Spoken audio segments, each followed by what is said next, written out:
Alors déjà, certaines personnes se posaient la question de savoir est-ce qu'il avait vraiment qualité de parlementaire. Il faut bien savoir que depuis le coup d'État de 2020, l'Assemblée nationale malienne a été remplacée par le Conseil national de transition. Le CNT. Donc lui, il en fait partie. Donc du coup, il a bien cette qualité de parlementaire et il en résulte bien sûr toutes les mesures de protection que peut disposer ou devrait disposer tout parlementaire, notamment l'immunité parlementaire qui se coupe en deux grands schémas, c'est-à-dire l'irresponsabilité pour les propos, les actes accomplis dans l'exercice de leurs fonctions, et puis l'inviolabilité pour les actes commis hors l'exercice de leurs fonctions, mais qui nécessitent, avant que la poursuite judiciaire ne soit entamée, l'autorisation de l'institution dont dépend l'individu. Sauf que dans notre cas, il faut bien préciser que cette immunité-là, elle est bien précisée, elle est bien encadrée, et puisqu'elle ne peut agir qu'à l'intérieur de l'État dans lequel vous avez été élu et dont vous portez le mandat. Il se trouve que M. Gassama plutôt, se trouve en Côte d'Ivoire et qu'il lui est reproché qu'entre-temps, il a tenu dans un cadre autre que parlementaire des propos assez virulents qui portent atteinte bien sûr au chef de l'État ivoirien, mais aussi un appel à un changement de régime dans des conditions autres que démocratiques. Lorsque vous tenez de tels propos et que vous avez l'outrecuidance de vous retrouver sur le territoire de ce pays toujours gouverné par la personne, il faut vraiment avoir de l'audace. Donc il a été normalement interpellé par les autorités ivoiriennes. Ne pas le faire aurait été une preuve de légèreté de la part des autorités ivoiriennes afin qu'il puisse expliquer de ses propos. Certains pourraient poser la question de savoir est-ce que l'immunité parlementaire joue dans ce cas? Non, ça ne joue pas puisque même si on pourrait l'utiliser dans le cadre d'une mission parlementaire, donc au-delà du pays, les éléments dont était à la disposition le parlementaire malien ne lui permettaient pas de justifier qu'il était présent sur le territoire ivoirien en qualité de parlementaire ou en mission parlementaire. Donc c'est en qualité de personne lambda évoluant sur le territoire national qu'il a été interpellé et qu'il aura donc à répondre des faits qui lui sont reprochés. Je tiens à préciser que depuis les autorités, les pouvoirs publics maliens ne sont pas encore prononcés sur la question.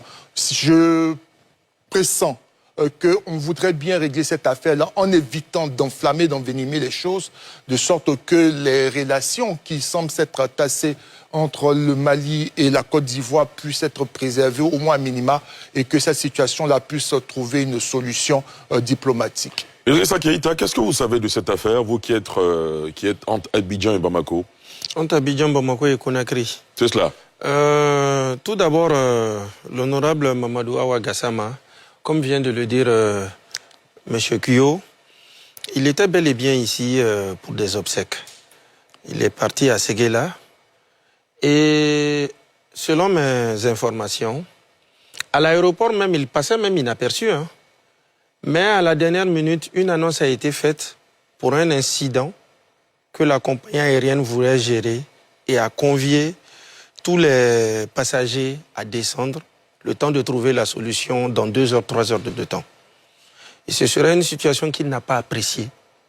Il a fortement haussé le ton, jusqu'à se faire remarquer et les services de sécurité sont rentrés dans la danse. C'est alors qu'après identification, on se rend compte, avec les réseaux sociaux, qu'il avait eu des sorties virulentes et qu'il est au mauvais endroit, au mauvais moment. Parce que tenez-vous bien, c'est dans l'après-midi, 14h, 15h qu'il a été interpellé. Avant 18h déjà, le mandat de dépôt, il est tombé. Hein. Donc ça, c'est le premier point. Le second point, Mamadou Awa Gassama, au niveau du Mali, est une personnalité politique de premier plan. Député de la région de Kaï, première région du Mali, il est de cette localité qu'il représente, à savoir Yelimani. Et depuis près de 30 ans, Mamadou Awa Gassama est député. On sait que pendant la transition, c'est des nominations, des députés nommés au CNT, qu'on appelle membres du CNT. Mais bien avant, il a fait près de 25 ans, régulièrement élu. En 2020, il a eu une brouille avec la jeunesse issue de la diaspora de chez lui, parce qu'il est d'une zone où sa communauté, les Soninké, les Maracas, voyagent beaucoup. Il y avait une taxe, la TDRL, la taxe pour le développement régional et local, que les populations n'appréciaient pas et qui était censé être abrogé. Suite à cette brouille, il n'a finalement pas été élu en 2020, mais comme on le savait, Mahmoud Dicko était dans les rues, il y avait des contestations. L'Assemblée qui a été élue a juste fait 3 mois. Et après, le CNT est mis en place en novembre 2020, il se retrouve là. Il est réélu, il est reconduit, et là, le Parlement de la transition malienne a 5 ans. Donc déjà, voilà le personnage. Politiquement aussi, il voudrait savoir qu'il a fait ses débuts au niveau de l'ADEMA, le parti de l'ancien président Alpha Oumar Konaré. Mais on l'a vraiment découvert à travers l'URD, le parti de feu Soumaïla Cissé, qui était aux commandes de l'UEMOA et qui était le chef de file de l'opposition. Donc vraiment, c'est une personnalité qui est très connue. Au niveau de la presse aussi, il est très prisé, parce que facilement, il donne son opinion sur les questions d'actualité à chaque sollicitation.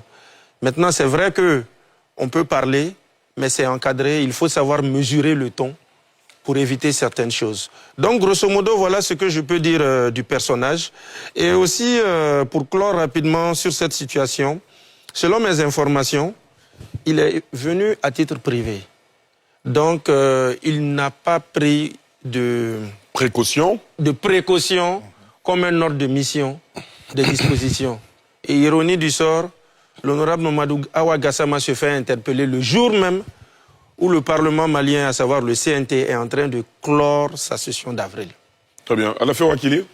Moi, je veux souhaiter qu'on trouve certainement une solution diplomatique. Vous avez vu récemment, entre la Côte d'Ivoire et le Burkina, il y a eu des discussions et nos gendarmes sont rentrés. Vous avez aussi vu que Joël Nguessan a fait une lettre où il a présenté des regrets de sa prison. La corporation des magistrats. Voilà. Donc, il est possible de trouver une solution au-delà des procédures ou autres en cours par rapport aux délits qui lui sont reprochés. Et le fait que les autorités ivoiriennes ou les instances judiciaires ainsi que les autorités de Bamako n'aient pas encore fait des déclarations me rassure sur ce que des contacts diplomatiques peuvent se faire, doivent se faire, de sorte à trouver une issue, une solution à cette situation qui ne devrait pas, qui ne doit pas, à mon sens, alourdir l'atmosphère entre Abidjan et Bamako, une atmosphère qui paraît s'être apaisée malgré les divergences politiques qui peuvent encore subsister par rapport à un certain nombre de choses, par rapport notamment à la sortie de la CEDEAO et par rapport à un certain nombre de positions. Donc, c'est ce que je souhaite dire sur la question en plaidant pour que voilà, un accord soit trouvé, une solution soit trouvée. Diong Bato? Oui, je pense qu'il est regrettable qu'on en arrive à ce genre de situation. Et je suis d'accord avec Landry quand il dit que nos autorités ont bien fait d'avoir interpellé ce personnage, député fut-il, parce que je pense qu'il faut quand même que dans notre sous-région, dans nos pays de façon générale, nos responsables apprennent à respecter les autorités, surtout qu'elles sont légitimes, alors que eux n'en ont pas. On a bien vu, hein, M. Gassama, notre frère Keïta a rappelé son long parcours, donc ce n'est pas un parvenu, hein, depuis plusieurs années, mais les propos qu'il tenait sur les réseaux sociaux, sur la Côte d'Ivoire, sur le président Ouattara, on dirait un vulgaire individu. On ne peut pas avoir été député pendant ces longues années et puis traiter les chefs d'État de tout ce qu'on a entendu. Je crois qu'il faut quand même que nos frères... Les divergences qui existent entre nos pays, il y en aura toujours, même si on ne le souhaite pas. Mais ça ne doit pas donner, ça ne doit pas être un permis pour que des individus disent tout et n'importe quoi sur les autorités ivoiriennes. Donc elles ont bien fait de l'interpeller. On espère que la diplomatie va jouer, mais on espère parce que ça va le faire réfléchir.